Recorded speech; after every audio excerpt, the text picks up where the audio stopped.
고수국어 강사 안종민입니다.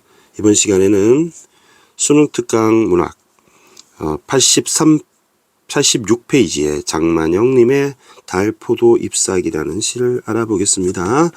먼저 작가를 간단하게만 살펴보겠습니다. 장만영 선생님은 1914년 일제강점기에 태어나셨고 1975년에 돌아가셨습니다. 우리 개성 위에 있는 황해도 연백 출신이시고요.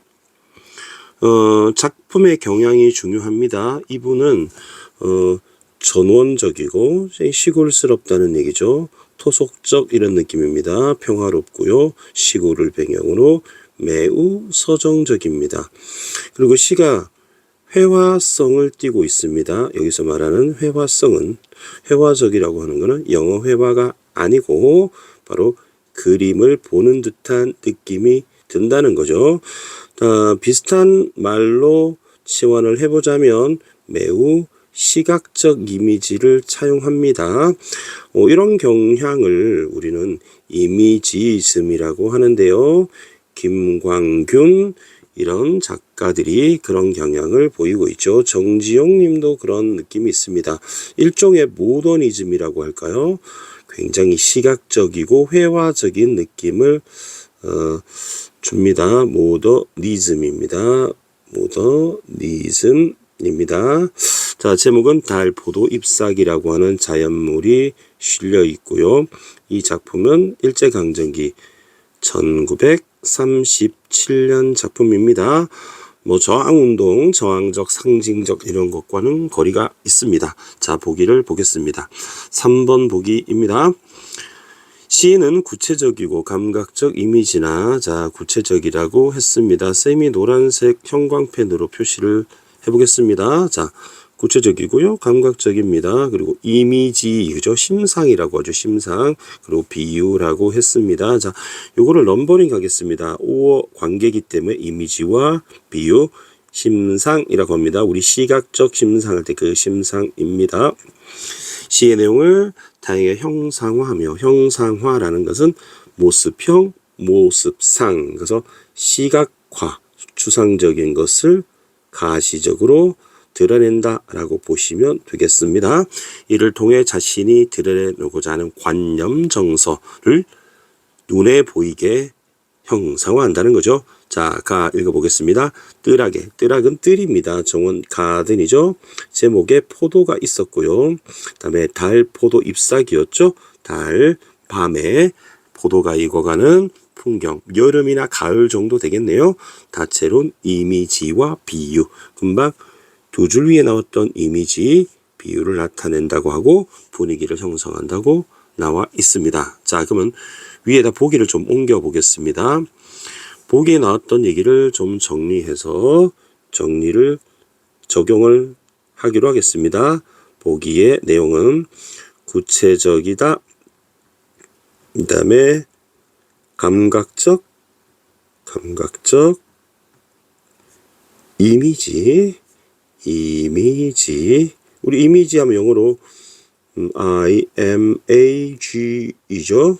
이미지를 사용한다. 그리고 비유도 사용한다. 그리고 관념이나 정서를 형상화한다고 했습니다. 그래서 달, 포도, 뜰 이것을 비유, 이미지 사용한다고 나와 있었습니다. 자, 그럼 한번 시를 읽어보겠습니다. 순이, 되게 촌스러운 이름이죠. 순이를 불렀네요. 순이야, 이렇게. 순이라고 하는 것은 굉장히 순수하고 순박하고 순수하고 그다음에 토속적으로 느껴지는 이름입니다. 토속적인 명칭이죠. 그래서 친근한 느낌을 줍니다. 그리고 순이를 여러분 이렇게 반점을 쳐서 불렀다고 생각하면 됩니다. 순이야. 그래서 이걸 부르는 것을 우리는 돈호법이라고 하죠. 그다음에 순이가 청자라고 보시면 됩니다. 말하는 이는 화자, 듣는 이는 청자. 순이에게 말을 건네는 거죠. 청자를 설정해서 말을 건네는 어투를 사용했다. 이렇게 보시면 됩니다. 순이야. 벌에 우는, 벌에는 벌레 우는, 벌레가 우는 건 보통 여름이나 가을인데요. 심상은 벌레가 우니까 청각적 심상이죠. 보통 가을에 여치라든지 쓰르람이라든지 아니면 배짱이라든지, 그다음에 뭐 늦가을에 매미도 울 수 있고요. 그리고 밤이라고 하면 귀뚜라미 이런 것들이 울겠죠.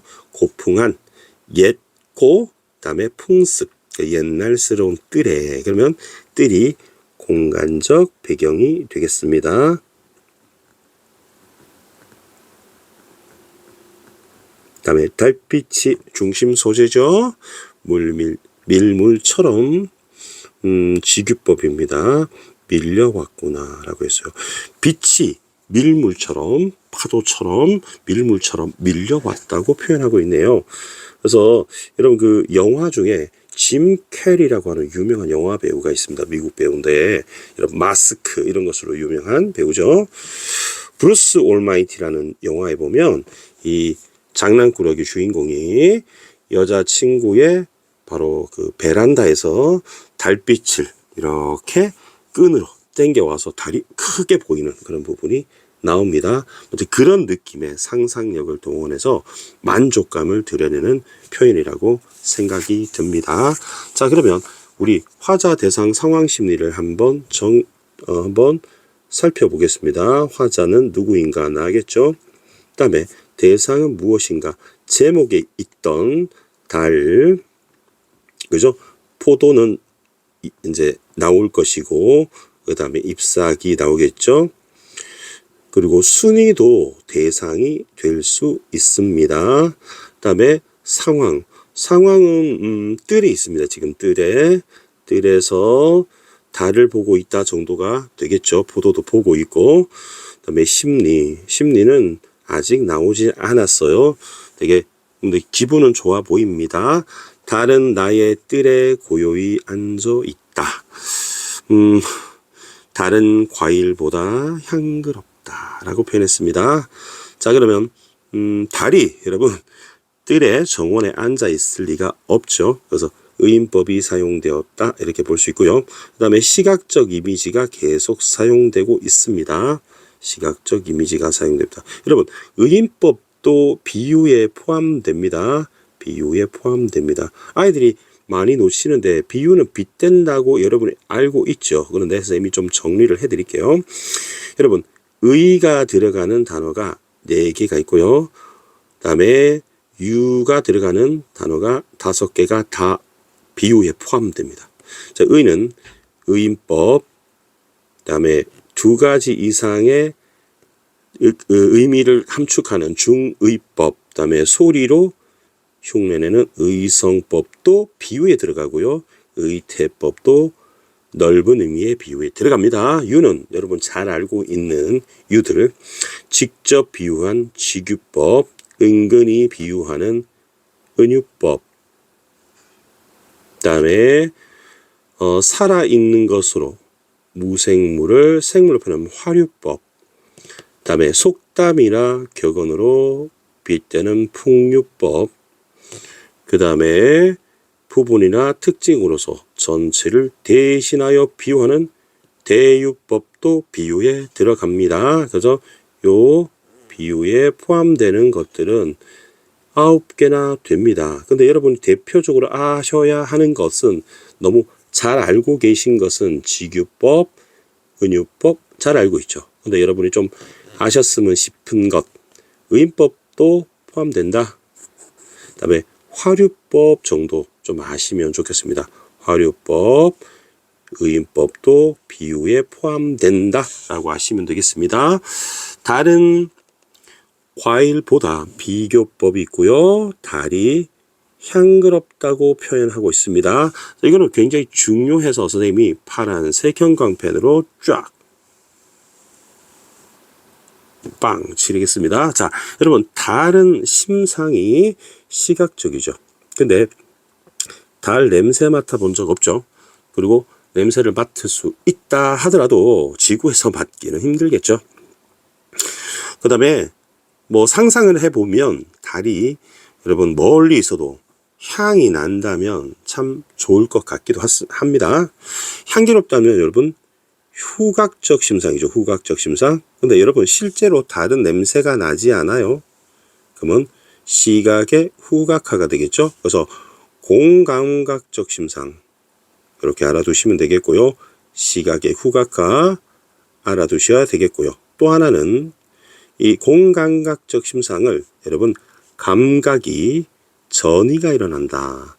옮겨가서 이사를 간다. 그죠? 전달된다. 바뀐다. 이렇게 아셔야 되겠습니다. 그 다음에 다라고 하는 평소형 종결어미가 있죠. 그래서 우리 랩에서는 이것을 우리는 라임이라고 하죠. 그래서 라임, RHM, YME, 우리 국어에서는 각음이라고 합니다. 그리고 이거는 시험 나올 때 평서형은 여러분 생략하고요. 종결어미가 반복이 됐다. 이렇게 얘기합니다. 당연히 운율이 생기는 것이죠. 쌤 여기 in이라고 쓴 게 의인법입니다. 비유가 사용됐고요. 동해 바다 물처럼 직유법이죠. 동해 바다 물처럼 푸른 색채어가 사용되었습니다. 그 다음에 가을 밤 시간적 배경이 나와 있는 거죠. 가을밤이었군요. 벌레가 우는 가을밤이었군요. 자, 여기 우리 상황의 뜰에 화자는 있습니다. 언제요? 가을밤에. 가을밤에. 뭐 향기롭다라고 했으니까 뭐 좋은 느낌이겠죠. 좋은 느낌이겠죠. 그래서 화대상심을 느껴본다면 뭐라고 할까요? 생명력이 넘치는 가을밤의 정취, 가을밤의 정취 정도로 심리를 정리할 수 있을 것 같습니다. 여러분 심리가 여러분 주제라고 보셔도 되겠습니다. 그리고 순이한테는 말을 건네는 상황이에요. 옆에 순이가 있는지 없는지는 모르지만 대화체도 맞습니다. 일방적으로 말을 건네고 순이가 대화를 하지 않아도 대화체라고 합니다. 서로 주고받으면 대화를 대화적 구성, 대화 형식이라고 하고요. 그리고 여러분 3년에서 또 알아두셔야 될 게 의도적으로 푸른 두 글자, 가을 두 글자, 밤 한 글자죠. 그래서 원래는 한 줄로 푸른 가을 밤 이렇게 했을 거예요. 그래서 의도적으로 이렇게 바꿨다고 볼 수 있겠죠. 그래서 이거는 의도적으로 행을 갈았다. 의도적 행갈이라고 할 수 있죠. 그러면 이 효과를 이걸 왜 줬을까? 어떤 효과가 있을까?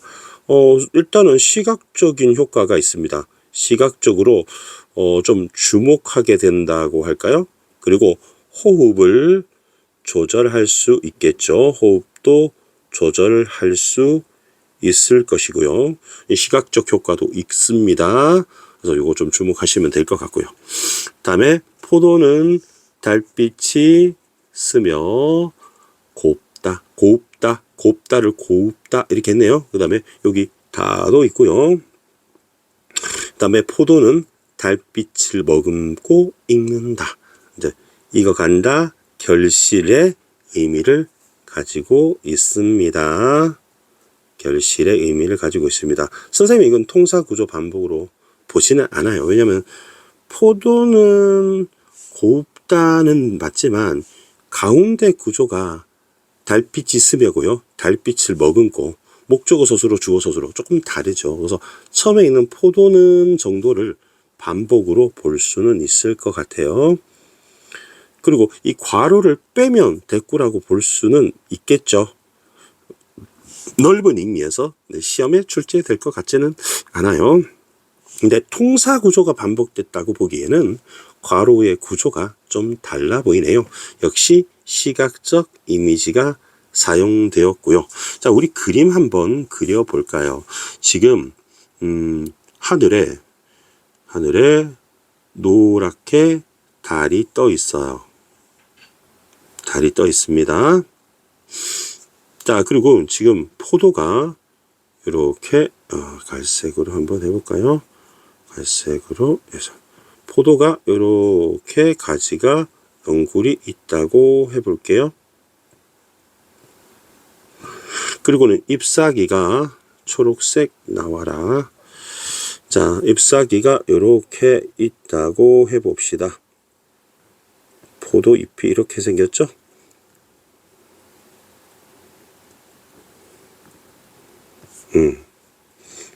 하나 더 그릴까요? 그리고 포도 그리겠습니다. 포도 보라색으로 이렇게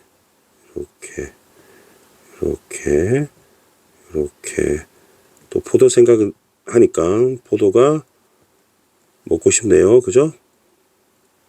쌤이 좋아하는 과일이 많지 않는데 좀 먹기 귀찮은 사과처럼 깎기 귀찮은 과일은 별로 안 좋아하고 누가 깎아주면 먹는 정도고 그 중에서 좀 깎는 과일 중에는 쌤은 감을 좀 제일 좋아하는 것 같고요. 그 다음에 포도가 좀 먹기가 좀 좋은 것 같습니다. 그냥 손으로 씻어서 그냥 손으로 먹으면 되니까. 그러면 달빛을 받고 이 포도가 빛이 노랗게 할까요? 빛이 비쳐서 예쁘게 되어 있는 모양이라고 보시면 되겠습니다. 그림 그린다고 시간이 엄청 많이 소요되네요. 자, 그리고 여기는 마당이라고 한번 볼게요. 마당이라고 이렇게 보겠습니다. 초가집이 이렇게 한 채 있고요. 한 채 있고 화자가 기분이 아주 좋아요. 화자가 기분이 만족감이 졸라맨 자, 화자입니다. 그래서 아이고 기분이 좋아요.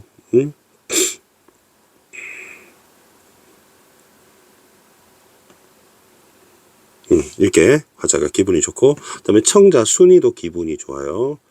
순이도 있는 걸로 쌤이 설정을 해볼게요. 그래서 순이도 기분이 좋아요. 순이는 입술이 좀 빨갛게 생긴 것도 굉장히 토속적으로 생겼죠. 그래서